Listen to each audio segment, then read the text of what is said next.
Раздзел 6. Усе дзятлікавы пільна сачылі за тым, што рабілася з Васілём і Маняю. Між іх не было чалавека, якога б гэта не трывожыла. У гэтым быў цяпер самы вялікі клопат і самы вялікі неспакой. Ні на адзін дзень не ўціхаў неспакой Валодзе. Всё, што ён лавіў слыхам, што бачыў, чула вярэдзіла яго, узварушвала важкія, непадсільныя думкі. Як і тады, калі ўпершыню даведаўся, што Васіль хоча жыць з Ганнаю, тайна згаварыўся з ёю, калі пабачыў Маніны слёзы, свет мучыў яго нядобрай, нязменнай нязладнасцю.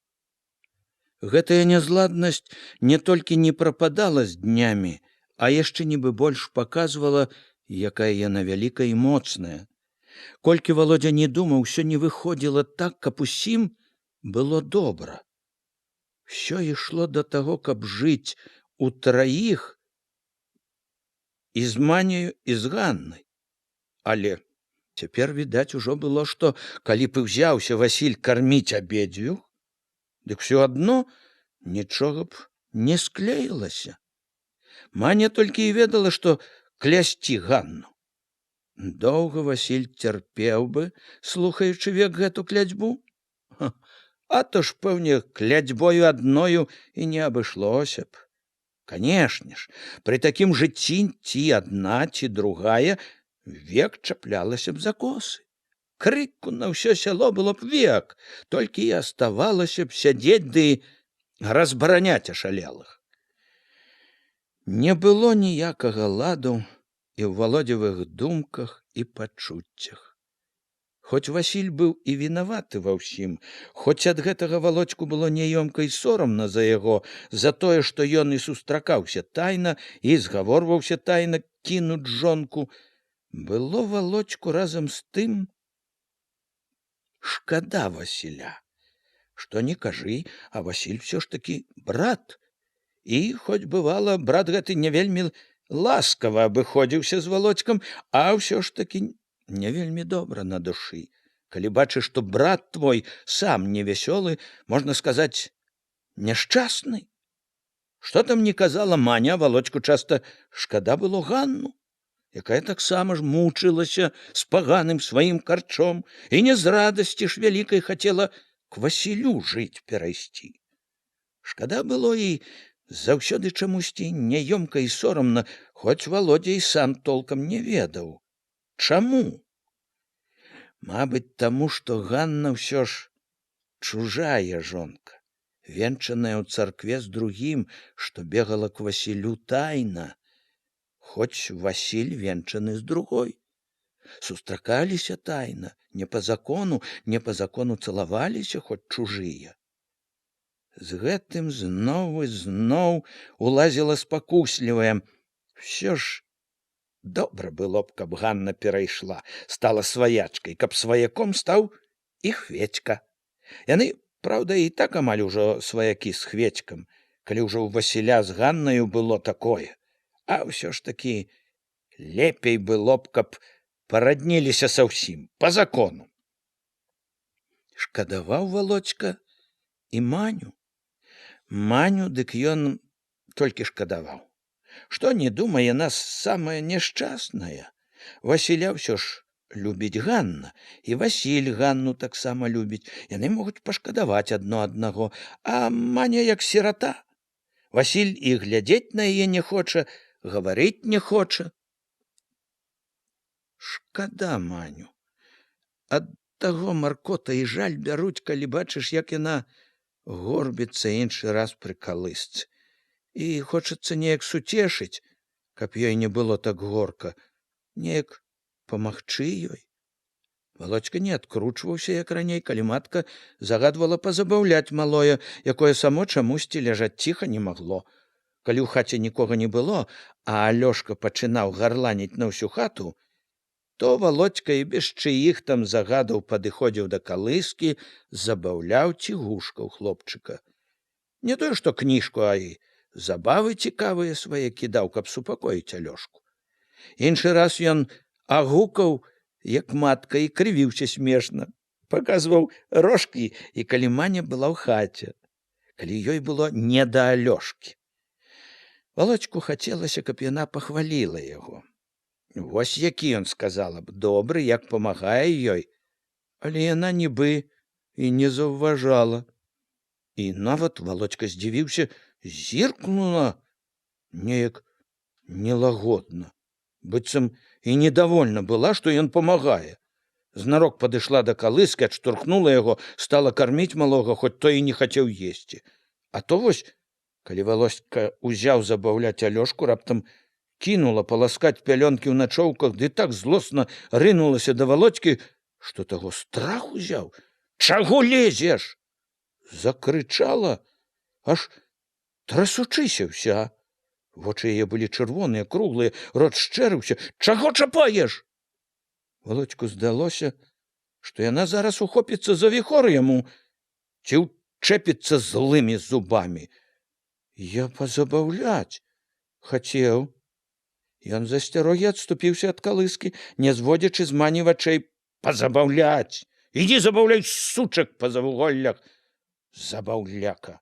Пазабаўляць хацеў!» закрычала грозна. «Чтоб не чапаў! Чтоб блізко да яго не падыходзіў!» «Не буду! Я толькі...» Хацеў ён растлумачыць, апраўдваючыся, але яна перарвала. «Што блізко не падступаў! Не буду!» З таго разу Володю было і шкада яе, і боязна. Дзед Дзяніс не кідаўся так, як Володя. Не было ўжо ў дзеда і збянтэжанасці, і абурэння, якія гналі яго з поля першы дзень, калі на дзеда абваліў неспадзяваную навіну Андрэй Руды. Дзед не кіпеў ужо. Быў аж надзіва стрыманы і роўны. Быў ён яшчэ нібы больш строгі і разважны. Худы, касцісты, з важкім чырвоным носам, хадзіў ён у дублёным кажусе і па двары, і па хляве ўжо нібы не так старэча, з нейкай дужасцю ў хадзе. З асаблівай годнасцю даваў загады найбольш матцы, паводзіў сябе не як якая-небудзь 10-я спіца ў коля, а як першы ў сям'і гаспадар. Матка, беручы яго загады, хоць іншы раз і аглядвалася асцярожліва на Васіля, ківала дзеду згодна, слухалася. Васілю дзед амаль не загадваў, рэдка казаў і заўвагі, але гэта не мяняла значэння. Дзед нібы паказваў, што не хоча звязвацца з гэтым неслухам, і што яму мала клопату, што думае гэтае дзіця.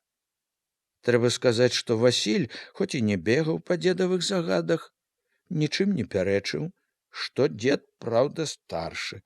Не так сабе ўзяў гэта кіраваць усімі. Такое было не першы раз. І раней, калі ў сям'і ці ў гаспадарцы ішло што-небудзь крыва, дзед не глядзеў ціха са свайго сціплага месца ззаду. Дзед выходзіў наперад і браўся за лейцы сам. У такія моманты дзед нібы згадваў, што ён не для таго тут, каб кашляць на печы ды дыміць люлькаю.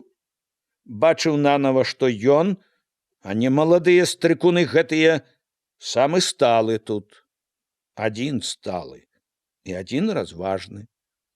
Момант нібы зваў дзеда взняцца над усімі, весці ўсіх, і дзед адгукаўся на кліч, уздымаўся і вёў іншых. Ці дзіва, што дзед станавіўся такі раздумлівы і паважны, што і хадзіў і дзейнічаў з такой годнасцю. Дзед Дзяніс не таіў, а знарок паказваў, што яму не падабаюцца ні Васілёў учынак, ні непарадак у гаспадарцы ў хаце. Ён амаль не гаварыў пра гэта, не дакараў Васіля словамі. Тое, як недавольны дзед, выказваў моўчкі. Нядобра зіркалі маленькія выцвілыя вочы з-пад нейкіх натапыраных кусцістых броваў, густа непрыязна дымела люлька, і кашаль пры Васілю быў ужо не той дабрадушны, як нядаўна, а не лагодны, злы нават. Яшчэ больш пра тое, што думае дзед пра Васілёў учынак, гаварылі сур'ёзнасць і строгасць, з якімі дзед гаспадарыў на двары ў хляве. Всё ж ад гэтага не лягчэла. Маўчанне яшчэ нібы дадавала злога, і з кожным днём усё больш. Дзеду бачылася, што неслух гэты не разумее яго маўчання, заўважаць не хоча. Всё нецярплівей жавалі сухія губы люльку, всё злей калолі вочкі з-пад натапыраных броваў. За розум пора ўжо брацца, не ўтрываў, нядобра павялеў дзед. Голас быў нацяты, відаць было, накіпела дзеду, але ён яшчэ стрымліваў сябе. Васіль на дзедавы словы адно матнуў галавою, як ад назольнага авадня, адвярнуўся нават. Дзед узяў гнеў, загарэўся зразу. Слухаць трэба, слухаць, што кажуць. Браць на вум? За розум брацца пора, не дзіця ўжо. Так і дзяцініцца няма чаго. За розум трэба брацца, кінуць глупство, всякая пора, кінуць. Дзед некалькі разоў запар цягнуў дым з люлькі, абурана закашляў, разумны вельмі стаў. Разумнейшы за ўсіх, волі багато ўзяў сабе. Як жарабя, што на выган вырвалася, всё яму ніпачом, заявіў цвёрда, разбалуваўся. Дзеда ўжо не стрымаць было. Хоць Васіль словам не запярэчыў, слухаў цярпліва, дзед доўга не ўціхаў, кіпеў яшчэ, і потым, калі Васіль асцярожна сышоў, ледь не цэлы дзень у хаце на двары шумеў, бурчаў сам сабе. Нагаварыў злога дачцэ, Васілёвай матцы, якая трапіла на вочы. Не пашкадаваў Маню. Насеў так, нібы з-за яе ўсё выйшла. Больш за ўсіх кідалася матка. Яна не кіпела гневам, як дзед. Яна адно бедавала, ціха, турботліва. Усіх ірвалася супакоіць, улагодзіць, прымірыць, ірвалася ўвесці мір у хату.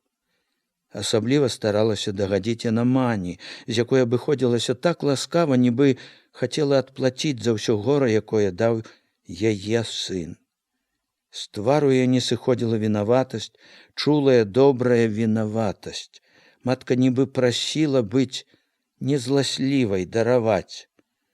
Калі Васіля не было блізка, матка штодня уводзіла ў галаву нявестку, чаго ў сям'і не бывае. Усяго пабачыць даводзіцца. Я то толькі збоку здаецца, што ў другіх ціхо ды гладко. Штодня цярпліва, неадступна угаворвала, каб тая, не дай Бог, не рабіла глупства, праз якое век будзе каяцца, не ішла да сваіх. Каб не забывала пра тое, як будзе потым дзіцяці без бацькі, каб не рабіла няшчасным сіратою. Бяда была з ёй з Васілём. З Васілём яна не ведала, што рабіць, як падступіцца да яго. Іншы раз яна завіхалася каля яго, спрабавала ўлагодзіць, змякчыць яго, але Васіль нібы не заўважаў яе. Ці недовольны адыходзіў. Ёй балела ад таго, што бачыла. Ён не хіліўся ні да кога. Ён цураўся ўсіх, не толькі Мані. Все, і дзед, і яна, і Володька, былі яму нібы чужыя. Сярод сваіх ён жыў асобна, адзін, сам з сабою, і блізка не падпускаў нікога да сябе, і яе разам з іншымі. Яе, дык, здавалася, горш за іншых цураўся. Толькі можна было здагадвацца. што робіцца ў душы яго. Ад гэтых здагадак, ад невядомасці матчыны грудзі яшчэ болей ціснула скруха. Балела асабліва таму, што ведала ж, не такі ён каменны, як мог бы падумаць хто-небудзь іншы. Бачыла сумны, разгублены ён, сам не ведае, як з бяды выбрацца. Бачыла, што трэба яму і лагоды, і парады, а ніякай падмогі не дапускаў. Калі яны ўвайшлі ў гумно, Васіль азірнуўся. Ён глядзеў на іх толькі момант, амаль адразу адвярнуўся, стаў зноў зграбаць памалочаную салому, кідаць у застаронак. Матка і дзед моўчкі стаялі ў дзвярах, чакалі. Згробшы салому, Васіль пастаяў трохі, тварам да застаронка, у зрэбных сподніках і зрэбнай сарочцы, за сцюкамі ў расчухранай чупрыня. Сарочка каля пахі разлезлася, і ў дзірку была відаць жаўтаватая паска голага. Ён трохі гарбаціўся, не то думаў пра нешта, не то чакаў, што яны скажуць. Яны маўчалі. Ён зноў азірнуўся. Па тым, як ён з-пад лба уважліва, дапытліва глядзеў, было відаць, ён здагадаўся, што яны прыйшлі не так сабе.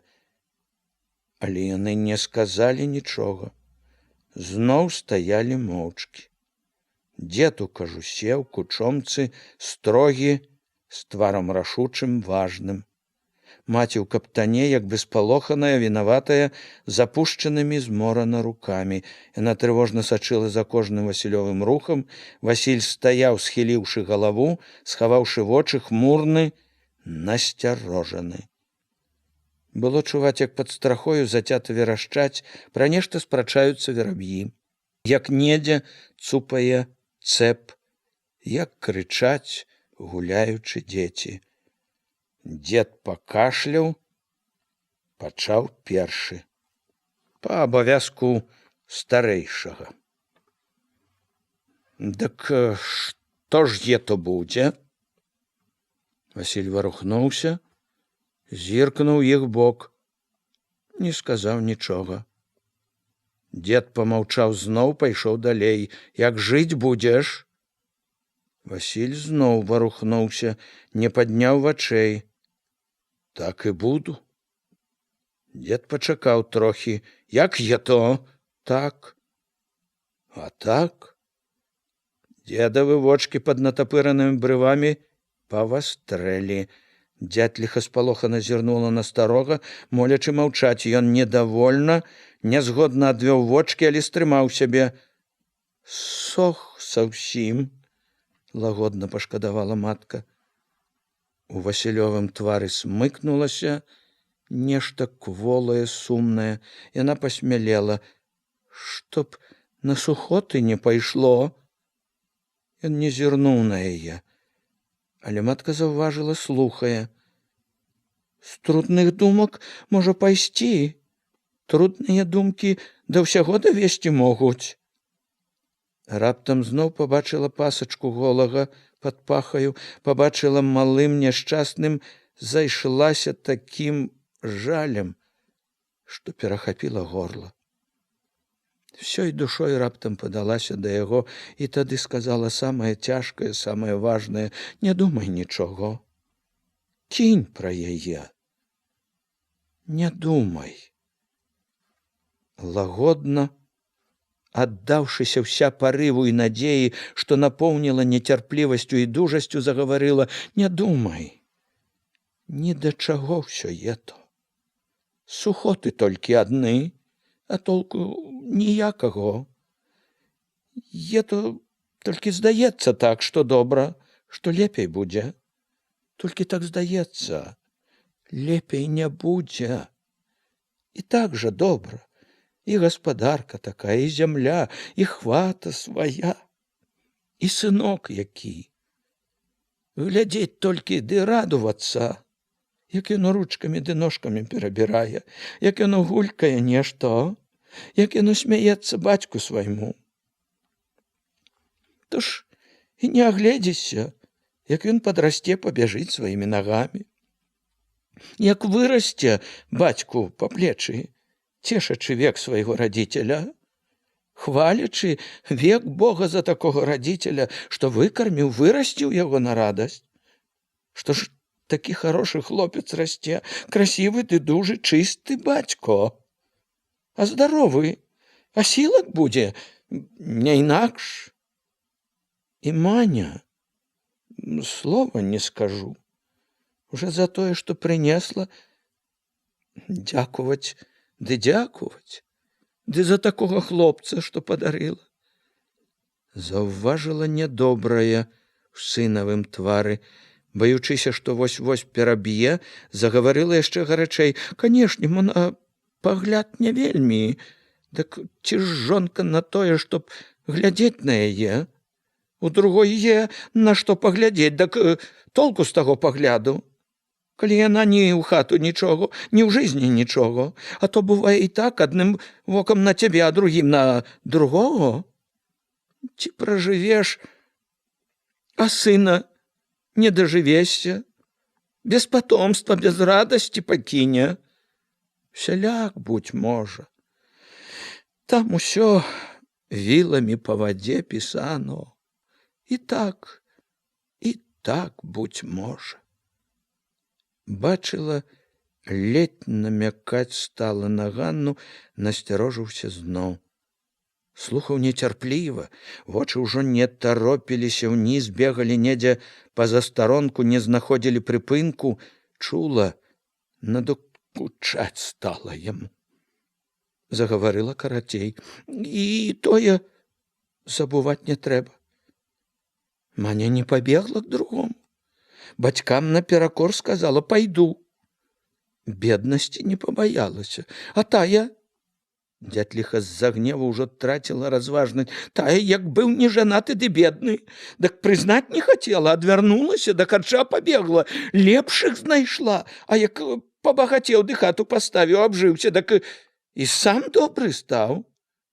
Вазьмі ўжо яе, яна ўжо пойдзе на гатовенькае. Васіль так зірнуў на яе, што яна замерла. Апаўшы раптам духам, зразумела, што зачапіла тое, чаго не трэба было чапаць. Бачыла ўжо, што ён напружыўся ўвесь. Шыя ўжо не гнецца, пачырванела, жылы напяліся, плечы неспакойна варушацца пад сарочкай, слухаць яе не хоча, двума словамі сапсавала ўсё. Асцярожна паспрабавала паправіцца. Я нічога, і проціў яе, і яна, канешне, нічого не скажаш, і ёй не соладка, і калі на тое, дак і не па ахвоце сваёй яна, мачыха, ўсё, зноў жа, хто не хоча добра сабе, не са зла яна, апяклася яна, хто ж, кажа, проціў яе, яна няшчасная. Матка перавяла дыханне. Як бы набіралася дужасці, асцярожна павяла далей, не зводзячы ўжо з яго вачэй. Толькі ж, сынок, позна ўжо. Ён не зазлаваў, перамаўчаў ёй. Дзятліха пачула, што гэта дайшло. Яшчэ лагодней дадала. Што было, тое было. Няхай шкада, а не вернеш. Позно. Нібы пазвала на помач старога. Цяпер трэба за розум брацца. Дзед праўду кажа. На людзей глядзець сорамно, прамовіў настроены нелагодна дзед. Васіль, гатовы ўжо мірна кончыць гэту надакучлівую гаворку, загарэўся зноў. Дак вы не глядзіце? Як я то не глядзець? Дзедава барада абурана заварушылася. Па ўсіх дварах тым часам толькі і плятуць. Няхай плятуць, у каго языкі свярбяць. Праходу няма. Ат! Васіль варухнуўся так, быццам паказваў, слухаць няма чаго. Разумны вельмі стаў, закрычаў раптам дзед. Слухаць нікога ўжо не хоча. Все ему нипочем, не ходите, не глядите, не слухайте, что плетуть воли богато берешь. Хопить уже, гайсать, не хлопец уже, не жарабя. Жить треба уже, як люди. От бо, не вытрываў Васіль. Не апранаючыся, выскачыў з гумна, на прыгуменне азірнуўся, куды падацца, матка кінулася за ім. Васілько! Але ён адкаснуўся ад яе, падаўся за гумны. Васілько, світу возьмі! Ён затрымаўся, нягледзячы на яе, ўзяў світу, люта ўсадзіў рукі ў рукавы, не зашпільваючыся, намерыўся ісці. Яна выскачыла наперад. Вярнуўся б мо!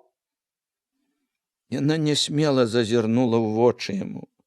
Чаго ты пойдзеш немаведама куды? Вярніся! Ён адводзіў хмурны невідушчы позірк. Не зліся. Мо што і не так, дак не зліся. Не са зла мы табе. З добра ж. І на деда не зліся, і ён з добра. Васіль нецярпліва крануўся. Яна ўжо не затрымлівала яго, бачыла. Ні да чаго гаварыць яму. Не паслухаецца. Толькі болесна глядзела ўслед вачыма поўнымі жалю і трывогі, каб не ўчыніў чаго паганага з сабой. Худая, высушаная надмернай працай і рознымі турботамі, з тварам, на якім пад шэрай у глыбокіх маршчынах скурай выпіналася выразна кожная костка, шчокі, нос, падбародак, стаяла яна пад халодным ветрам і не чула нічога. Вецер рэзаў вочы, яна прыплюшчвала іх, але не заплюшчвала зусім, не адварочвалася, глядзела ўсё ўслед. З трывогай, што не аціхала, чакала як надзеі на радасць, што азірнецца. Ён ішоў, падаўшыся ўперад, амаль не махаючы рукамі, ішоў без якой-небудзь сцежкі, па куп'і на прасткі да чорнага алешніку. Рушыў дзіўна проста, як бы ведаў куды. Раз другі спатыкнуўся аб купіны, няспрытна ступаў ямкі, але рушыў і рушыў к алешніку. Ён так і не зашпіліў світы, і вецер раскідаў полы яе, але ён і на гэта не зважаў. Рушыў нібы сляпы, нібы п'яны. І так і не азірнуўся. Яна глядзела ўслед, калі ён ужо схаваўся в алешніку. Падумала з дакорам сабе, што дарэмна ўсё ж не затрымала, не вярнула, каб не ўчыніў чаго паганага. Васіль не заўважыў, як дайшоў да алешніку, як пайшоў між чэзлых голых недаросткаў. Не са зла, з добра, не адступала злосная, улезуць, развярэдзяць душу, дык з добра. Пераядзяць чалавеку душу, ды маўчы, дзякуй, што і яны яшчэ разам з чужымі. Мало таго, што чужыя, дак і свае так жа. Ён згадаў дзедава, перад людзьмі сорамно. І злосць пайшла на дзеда. Сорамно. Дак не, канешне, глядзець. Да і не ты рабіў, дак і не саромейся за некаго. Сорамно яму. І крычыць яшчэ, як на дзіця якое. Як усе адно розуму свайго ў мяне няма. Маня, слова не скажаш. Слова не скажаш паганага. Ой, загадаў ён матчыны. Не тое, што каторая, ні ў хату нічога, ні ў жыцні нічога. Найшла раўняць каго, Маню і Ганну, ды яшчэ так, што Ганну як дзёгцем замарала. Сама знае, што няправда, а кажа, вер ёй. Апяклася. У том-то і бяда, што апяклася, і няшчасная. Дык нашто ж нагаварваць на яе? Што было, тое было. Няхай шкода, шкода. А не вернь. Ой, зноў нібы пачуў ён. І зноў зазлаваў на матку, на дзеда. Легко вам это казать. Все вам легко. Вы только и умеете, что вярэдзіць душу, а сами знать не знаете, як яно человеку. Человеку было горка. І ад таго брала яго злосць на тых, якія нібы не хацелі разумець гэтага, а лезлі папракаць, вучыць. Як бы ён не ведаў таго, што малым дзецям вядома, як бы яму самому не было шкада, што Алёша стане без бацькавічам, што гараваць будзе, можа, всё жыццё між чужых, якія папікаць будуць, ды знушчацца. Як бы з адных думак гэтых у яго на душу не балела так, што не мог ужо думаць пра іншае роўна. Як бы самому яму не шкода было Канчака, як бы не шкада было хаты, зямелькі, што ля цагельні, не шкода добра свайго, якому столькі аддаў сілы сваёй, і з якім былі ўсе надзеі. Дык не ж улезуць у душу ды пачнуць вярэдзіць тое, да чаго і самому дакрануцца моташна. Ды яшчэ сарамаціць пачынаюць. На вуліцу паказацца няможна. Пад нагамі яго раптам чвякнула. Ён пачуў, як ногі ўпаўзаюць у мякка, і стаў. Упершыню заўважыў, куды зайшоў, што навокал. Пачыналася мокрае балота, парослае алешынамі, крушынамі, лазою куп'істая дрыгва.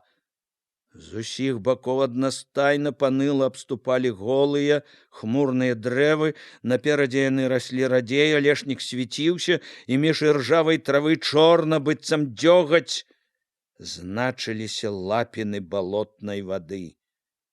Ён пачуў, як анучы працінае вада, і падаўся назад. Ён цяпер бачыў рудую траву, пасохлае бадылле балотных раслін, глядзеў, як абыходзіць дрэвы, кусты, чуў, як хлюпаюць вадой лапці, як мокрыя анучы сціскаюць ногі. Выкруціць трэба, прайшло ў галаве звыклае, але ён не стаў, рушыў і рушыў, як бы яго гналі. Нажа не ўзяў. Мятлу трэба б зрабіць, падумаў ён, заўважыўшы бярозку, падумаў і адразу забыў. Гавораць у сяле. Няхай гавораць, толькі і бяды з тае гаворкі. Тут свету не відно, не знаеш, як разарвацца, ім адно гавораць. Узяў амаль адчай. Да куль жа яно ўсё ето будзе, што круцішся на адным месцы, што ніяк не набярэш цвёрдасці, чтоб павярнуць ці сюды, ці туды, што прашыць цвёрда, і чтоб не аглядувацца, чтоб не шкада было ці таго, ці другого. Калі ж ето стане жыць так, што на душы лёгка? Ужо на ўзлесе, калі за дрэваў завіднеліся платы, гумны, хаты, ён спыніўся. Не толькі ісці, а і глядзець не хацелася яму на курані цяпер. Ён і не глядзеў на іх.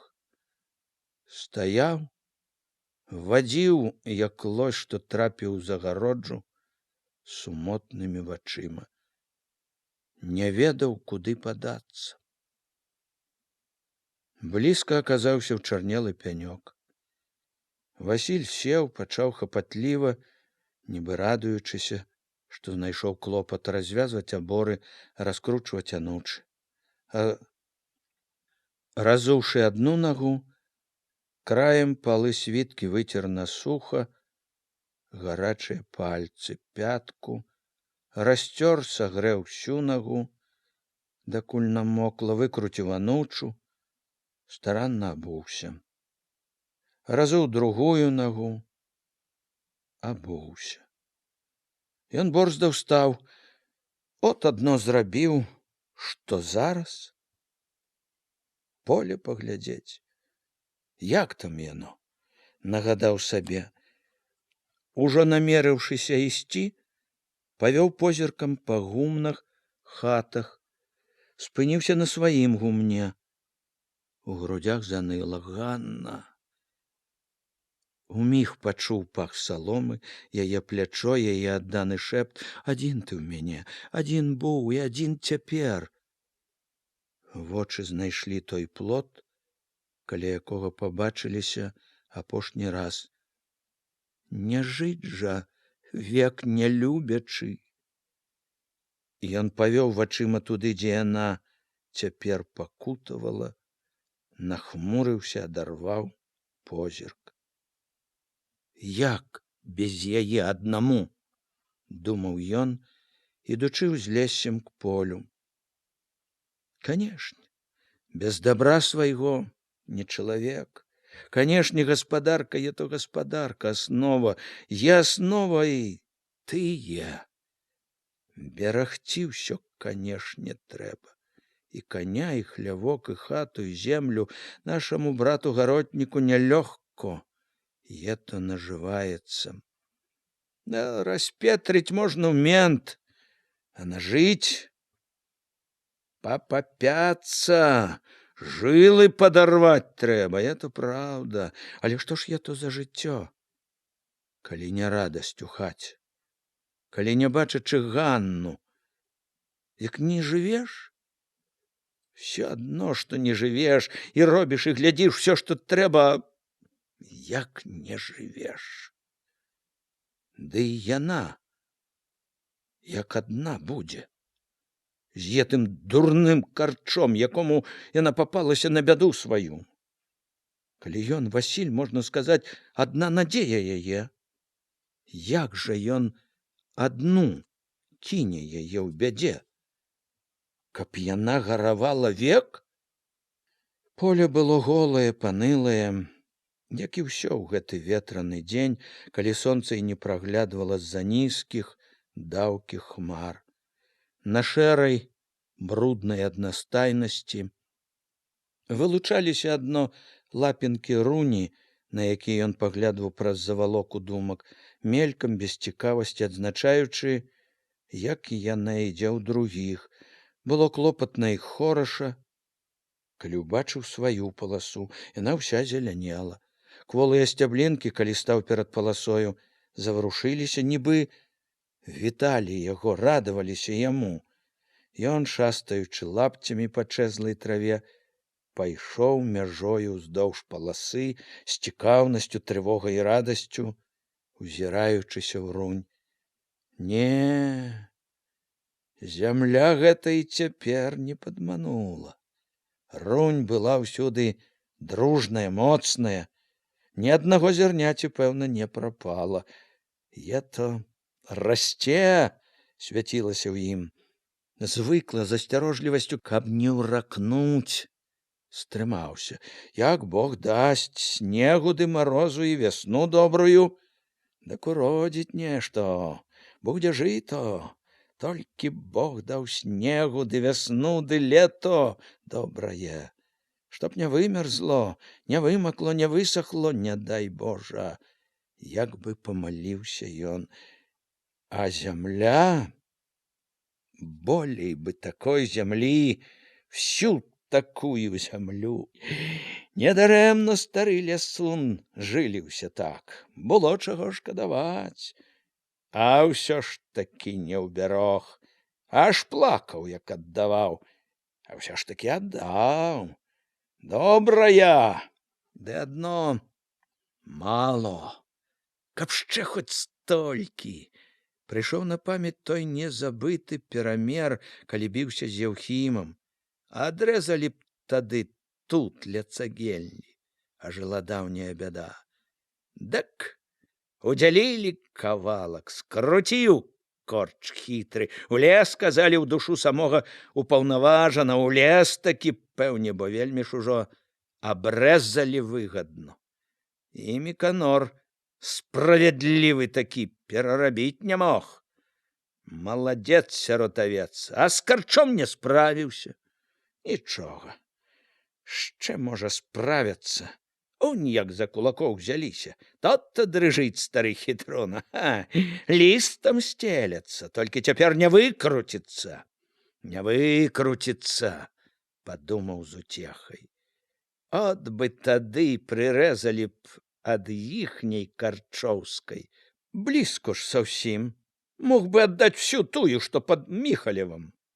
Возьмите, скажу, всю тую, отдайте тут, чтоб, маўляў, в адным месцы, чтоб зручно было.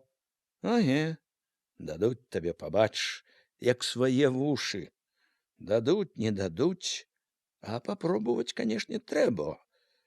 Згадалася апошняя гаворка з Міканорам про калгас.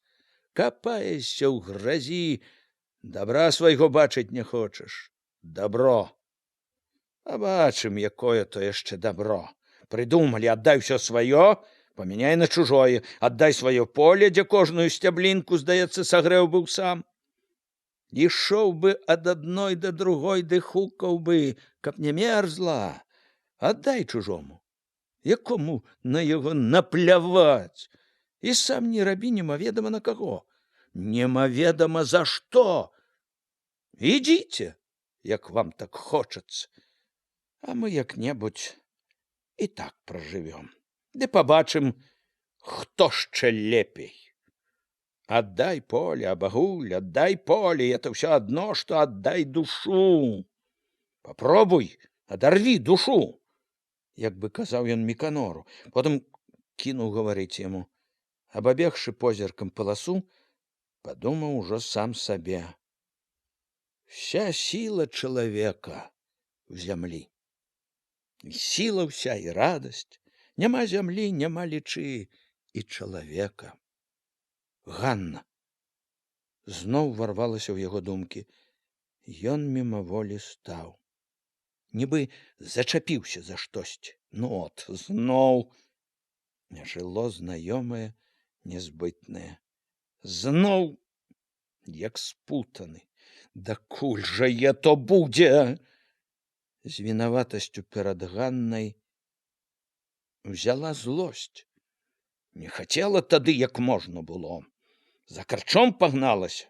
Цяпер думай тут. А што я думаю? Што? Калі нічога прыдумаць не можна. Не можна уже. Ён растрывожана павёў вачыма па полі. Яно, здавалася, глядзела, чакала, спадзявалася. Тысячамі сваіх сцяблінак, што варушыліся, хваляваліся, як жывыя. І раптам ён адчуў, як нязбытны цяжар спадае. Як вяртаюцца даўно незнаныя дужасць і яснасць. Поля, бяда яго і радасць. Яго сіла і надзея яго. Быў ён з імі і астанецца з імі. З імі толькі і жыць яму. Не кіне ён ніколі поле гэтае, якім не нацешыўся, хату, в якой не жыў яшчэ, не кіне, каб і хацеў. Не можа кінуць, як не можа сам сябе загубіць. Ганна згадалася зноў, але так, як бы разышліся ўжо. Разышліся, ведаючы, што сустрэцца ўжо не давядзецца. Взяла маркота жаль аб страчаным назаўсёды. Не суджано. Нібы сказаў ён сабе, суцяшаючы. Не судзілася тады, дак цяпер няма чаго думаць, кончылася. Пра дзело трэба думаць, пра гаспадарку.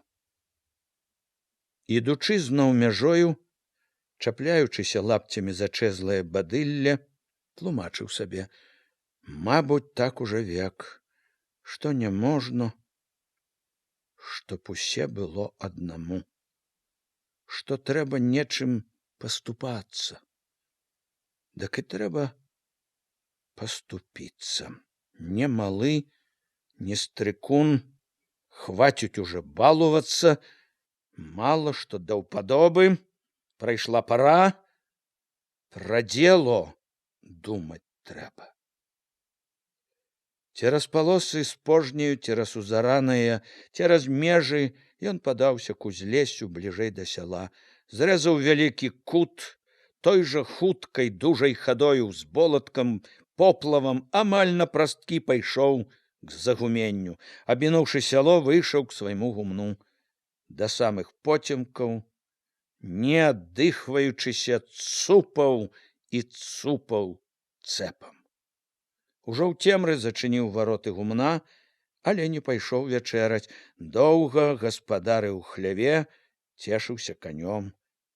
Усхапіўся зноў на золаку. Яшчэ і не ўднела добра, з сякерай кінуўся к новай хаце. Лёгка адкінуў ад другіх адну калоду, уладзіў, каб не круцілася, замахаў сякерай. Матка ледзь адарвала, каб паснедаў. Да паўдня часаў, дрэва аж звінела пад сякерай, а пасля полудня ўхапіўся зноў за цэп. І цэп бегаў спрытна, ахвотна, не стамляючыся. Як перамяніўся чалавек. Ганне ніяк не ўдавалася пабачыцца з Васілём. Некалькі разоў праходзіла яна па загуменні паўз яго селішча, чакала, але яго не было. Не было Васіля і на тых вячорках, куды хадзіла яна з Кудзеляю. Як надзеі на радасць узрадавалася Ганна чутцы, што прыехала кіно. Кіно было ўжо ў Куранях 2 разы, але першы раз Ганна даношвала дзіця перад родамі, а другі малое было на руках. Толькі з людскіх гаворак ведала яна, якое гэта дзіва кіно. Вельмі вялікая ахвота была некалі пасля тых людскіх гаворак пабачыць кіно, але цяпер кіно прывабіла Ганну не так само сабою, як тым, што на яго сыдзецца многа людзей, а жыла, нецярпліва забруілася надзея, будзе, мабыць, і Васіль, хоць бы здалёк пабачыць, вачыма перамовіцца. Яўхім яшчэ пад вечар падаўся кудысьці. Можна не баяцца, што прычэпіцца, затрымаць захоча. Ледь накарміла жывёлу, хапаючыся, каб хоць не вярнуўся няўчас, апранула каптан і стрыманай хадою ступіла на ганак. Выткнуўся бы знарок стары, прасіпеў нядобра: «Куды я то?» «От пайду пагляджу», як адмахнулася ад яго. Чула спіною, што глядзіць услед, але не азірнулася, ішла цвёрда, упэўнена. Кіно павінны былі паказваць у Пракопавай хаце, адной з большых куранёўскіх хат. На Гразкай вуліцы каля хаты на двары ў поцемках і ў белым аж рэзала вочы святле, што ішло з вокон, тоўпіліся, варушыліся, здалося, ўсе курані. Амаль адразу яе ўзрадавана гукнулі, яна азірнулася. Ёй усміхаўся Сцяпан. «Хадзем разам», — сказаў ён весела. «Можна разам», — не ўзрадавалася яна. «За мной ідзі».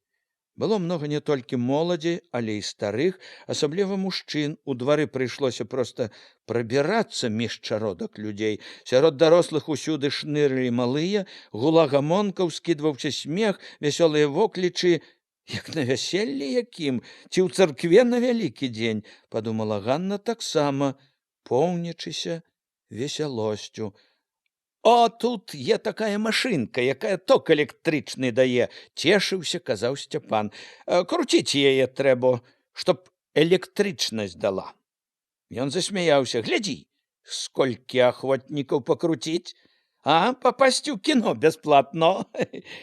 Калі Сцяпан і Ганна ўціснуліся ў сенцы, яна аж радасна прыжмурылася. Да таго ж светла. Такой яснасці і ўдзень у сенцах не бывае. Зірнула з павагай на лямпачку, што зырчала над расчыненымі дзвярыма ў хату. Ужо затым заўважыла яна поблізу ў сенцах дзіўную машыну з кругамі ўгары, пра якую Сцяпан сказаў, што гэта і ёсць кінаапарат. Галоўны апарат, які паказуе ўсё. Усё ідзе адсюль, ад гэтага апарата. Яго дасведчанасць давала цяпер як бы перавагу, і ён трымаўся з Ганнай вальней, смялей, чым заўсёды, і не таіў шчасця. Яна ўпершыню бачыла яго вясёлым з тых дзён, як ён вярнуўся з няўдалых уцёкаў у камуну. Анна ведала, што ён цяжка перажываў сваё выключэнне з камуны. Кулацкі сын, ведала, што толькі слёзы яго маткі прымусілі яго зноў вярнуцца з няпэўнага прыпынку, ужо ў Юравічах дадому. Яна здзівілася, калі ўбачыла ўпершыню, як ён пасталеў за які-небудзь месяц. Век маўклівы, унураны, нейкі нязнана важкі, павольны, штосьці ў ім нібы раптам згарэла, патухла, і вось дзіва, зноў запалілася. Ён, аказваецца, мог быць і цяпер вясёлы, давольны.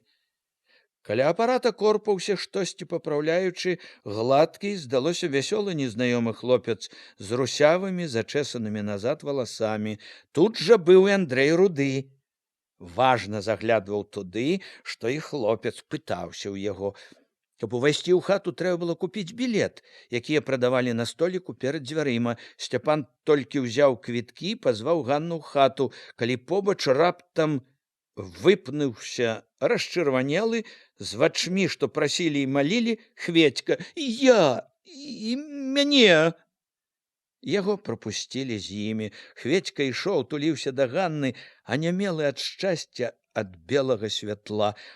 Але праз хвіліну пасля таго, як Ганна і Сцяпан умасціліся на ўслоне, рудаватага Хведька чубка, як і не было побач, знік недзе сярод сваіх равеснікаў, што круціліся дурэлі на падлозе наперадзе каля самага белага палатна. Ганна агледзелася. У хаце было ўжо багата людзей, трохі іх сядзела на ўслонах, на ложку, другія, большасць, уладзіліся проста на падлозе, блізка, трохі ззаду гаманілі грыбкі і сарока, далей каля акна ў купцы дзяўчат тулілася Хадоська, Пракоп Лясун, як гаспадар, уладзіўся з выгодамі, на прыпеку, жонкай, са старэйшымі сынам і дачкою, малодшыя дурэлі пішчалі на печы. «Курыць не можна», — сказаў Міканор, як загад. «Чаму я то?» — недовольно прамовіў ляснік Міця. «Загарэцца можа». Сцяпан усё з той жа пасмялеласцю, радасцю стаў адразу расказваць, як недзе за Прыпяццю запаліўся апарат ад адной іскрачкі. Хата згарэла ў момант, бы карабок запалак. Ганна ківала яму галавою, паказвала, што слухае, а сама была поўна адною думкаю. Васіля няма. Стараючыся не паказваць таго, яна нецярпліва лавіла галасы ў тым баку, дзе былі дзверы, адкуль уваходзілі, разы два не вытрымлівала, азіралася, глянуўшы апошні раз на дзверы, яна неспадзеўкі ўбачыла Яўхіма. Не ўседзеў дома, прыпёрся ўслед. Гэта было і як знак сваёй сілы, улады над ім, але ўцехі ні на міг не пачула яна. Ён не падаў знаку, што бачыць яе, сеў наводдаль з мужикамі. Цяпер увага Ганны стала як бы дваіцца. Прыслухоўвалася, чакала Васіля, і разам з тым увесь час непрыхільна помніла: Яўхім тут. Ужо не Міканор, а Пракоп з Прыпека грозна прагуркатаў, што курыць не можна. Але хтосьці з дзядзькоў усё ж потай курыў. Дым ад тытуню быў добра чуцён між пахаў поту, лазы з лапцяў, балотнай гразі, старых світ, якія поўнілі хату. Сцяпан з папрокам загаварыў: «Да чаго ж несвядомыя ў нас людзі, як малыя?» Мусіць, за гэтай гаворкі Ганна не адразу заўважыла, калі ўвайшоў Васіль. Яна ўбачыла яго тады, як ён ужо стаў непадалёк са сваёю маняю, шукаючы на падлозе вольнага і зручнага месца. Ён Ганну тады яшчэ не бачыў. Але Васіль, здаецца, пачуў на сабе яе позірк, няцямна азірнуўся. На момант іх вочы сустрэліся.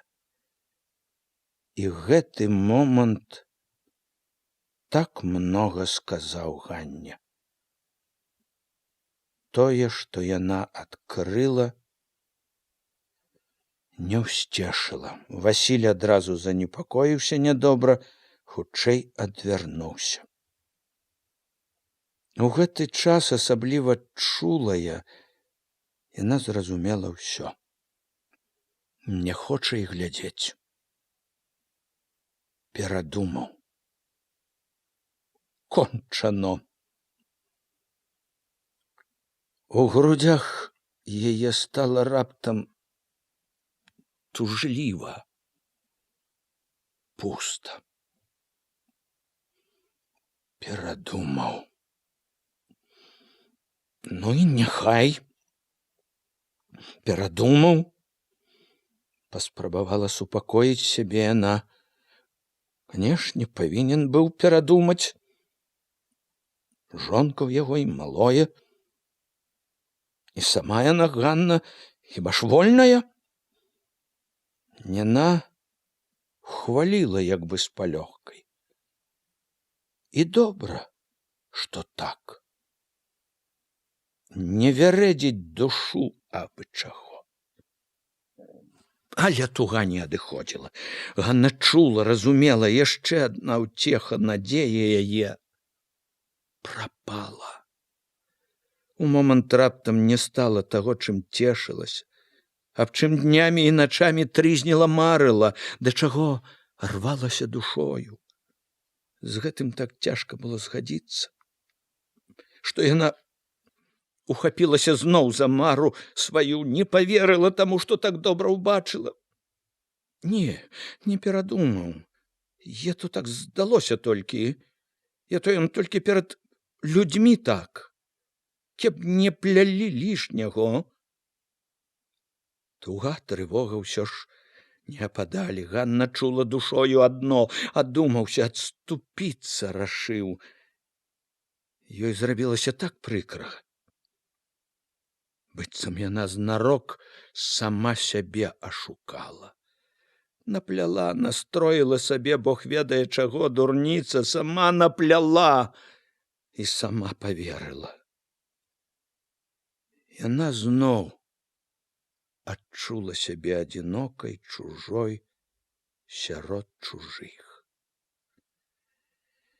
Нявесела было цяпер слухаць бесклапотны са смехам гоман людзей, падумала горка. Трэба было перціся сюды. Сядзела б лепей дома. З гэтым настроем яна амаль не слухала, што казаў Міканор, які выйшаў к сталу. Знайшоў, калі ўгаворваць, каб уступалі ў калгас. Самы час людзям думаць пра гэта. Нарэшце пачуў, што попусту гаворка, перастаў лезці ў душу людзям. Абыякова глядзела, як пад усхваляваныя воклічы дзяцей і покрыкі дарослых, якія загадвалі сціхнуць, на палатне заварушыўся, нібы уладжваючыся ямчэй белы квадрат. Ён то лез на столь, то апаўзаў так, што на палатне тырчалі нечыя неслухмяныя віхры, чарнелі шапкі, нават галовы. Гэтыя абрысы весялілі таго-сяго, асабліва малых, якія адзін за адным сталі высоўваць рукі, паказваць чорцікаў, дулі. Яны ўраз апалі, калі Андрэй Руды ад апарата пагразіўся, што сели ў мент, а недак выгані ўсіх. Белы квадрат пакоўзаўся, супакоіўся, стаў. Амаль адразу, калі святло ў хаце пагасла, белае акно на сцяне паявілася зноў ужо ярчэйшае, і ў цікаўнай цішыні ззаду ад дзвярэй пачулася стракатанне. У белым акне задрыжалі, заскакалі, як бы ў поліцы, нейкія плямы, пісягі, нібы жывыя, выскачылі літары. «Абрэк-заур», прачытаў голас Сцяпан. Яна не зразумела нічога з гэтых слоў, ды і не дабівалася зразумець. Праз бяду сваю Ганна без якога-небудзь захаплення, зусім інакш, як усе, што аж нямелі, зачараваныя, глядзела на дзівы, што паяўляліся, мяняліся і мяняліся ў белым дрыготкім акне. То лезла крыва, потач зямля з камянямі, пра якую Сцяпан казаў горы, то ляпіліся адна на адной дзіўныя хаты без стрэх, то імчаў на чорным жарабцы адчайны чорны чалавек у вялікай кучомцы. Ён так грозна ляцеў са сцяны, што наперадзе нехта закрычаў ад страху. Да і Ганне было не вельмі добра. Всё здавалася выскачыць са сцяны з акна, паляціць на жарабцы па людскіх плячах ды галовах. Непрыкметна спакваля туга ціхла, але зусім не забывалася. Всё ж бачыла ўжо наперадзе няхай дзіўнага, але чалавека, жывога нібы і знаёмага, і чым больш уведвала пра яго, тым больш цікавіў ён, больш спачувала яму. Цікавасць і трывога аб ім дзіўна спляталіся з тугой аб сваёй бядзе, з тугой пра нейкае нязнанае і заваблівае жыццё у нязнаных дзівосных кутках, куды каб магла паляцела б з радасцю ад бяды, ад няпраўды, ад няўдачы сваёй. З гэтым неспакоем сядзела яна, і калі акно наперадзе зноў чыста забялела, і запалілася ў хаце святло. Мара туга паляцець, уцячы кудысьці, яшчэ пабольшала, запаліла, калі згадала Васілёў позірк. Зноў вярнулася душою да таго, што з гэтага позірку зразумела. Яна, аднак, пастаралася адагнаць тугу сваю, стала прыглядацца, прыслухоўвацца да таго, што дзеялася вакол. Было відаць, багата хто быў як бы аглушан бачаны, не мог ачомацца. «Ядры яго маць!» — выказаў захапленне зайчык. «Зямля ў небо лезе, а? Які чорны, такі праворны!» — заявила сорока. «Цыган чисто! Солому со стрэх нібито скормили. Ни одной страхи!» Андрей Руды попрокнул за темноту людскую. «Кавказ! Следовательно, и горы, и кавказцы черные, и хаты такие. Сакля называется. Объект ты мне неоднократно писал Михаил Юрьевич Лермонтов. Горы, небось, не меншие, як у Юровичах. Поравнял, таскать. Веробья с бугаем. На 10 верстов гору пряца. Хребет. На 10. Броши. Як усе одну меру хто. Навукой доказано. От отчаянны, детки. Я ты, ну, что на кони. Зноў плёў з захапленнем зайчык. Отчаянны, і коннік нічога. Ох, мне б такого. А у мент бы у Юровича заскочыў. Так я то ўсё. Не то здзівілася, не то просто запыталася грыбчыха. Ці шчэ што пакажуць? Шчэ будзе, супакоіў Сцяпан. Самае цікавае. Людзям ахвота было паглядзець гэтае цікавае, але той, што паказваў кіно, ўсё нешта стукаў у сенцах жалезнымі банкамі, мудрагеліў каля машыны. Ледзь дачакаліся, калі патухне зноў святло і задрыжыць, затрасецца белае акно на сцяне. І тут неспадзеўкі ўразіў яшчэ адзін цуд. Горы раптам перавярнуліся, звіслі са столі верхам уніз.